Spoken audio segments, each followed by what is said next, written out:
العديد من مناطق العالم وتقليل الصادرات. وقد تمكن الله عليكم. فهموني الناس اللي يبعثوا الأسئلة في الواتساب نتاعي، ارحموني كي تبعت سؤال السلام عليكم وقول سؤالك مباشرة، ما كاش الوقت. هو يبعث لي السلام عليكم، معناتها لازم نقولوا وعليكم السلام، وما تنساش راهي 3000 يتبعتها، معناتها 3000 مرة وانا نقول وعليكم السلام ونخلي كل أشغالي. بعد هذا يقول لي هل ممكن أن أسألك، ولازمني نقول له تفضل.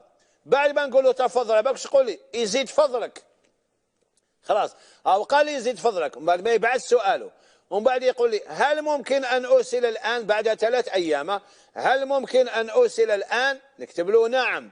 واش يقول لي؟ يقول لي لا انا افضل ان ارسلها مساء. علاه يا سيدي علاه؟ اتقي الله.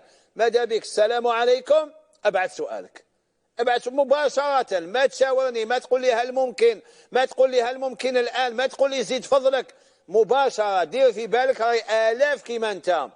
إذا كل واحد يقول له أنا تفضل سأقضي يومي كله من الصباح إلى المساء أو من العشاء إلى الفجر وأنا نقول غير تفضل. هذا يشق علي. الله يرضى عليكم مباشرة. ولما تبعت سؤال، ما تبعتش كتاب كامل. واحد بعث لي سؤال فيه 122 صفحة، 122 صفحة كتاب PDF، لازم نقرأ كتاب كامل. يا سيدي اختصر وما تحكيش حياتك. وحدة تبعث سؤال من الطفولة نتاعها وهي تحكي حتى كي ولا في عمرها 55 سنة، ومن بعد أنا كي نقرأ القصة ما نصيبش السؤال، نقول لها أين السؤال؟ تقول لي حكيت لك حياتي، السؤال مازال. حسبنا الله ونعم الوكيل. وإلى حصة قادمة إن شاء الله، والسلام عليكم ورحمة الله وبركاته.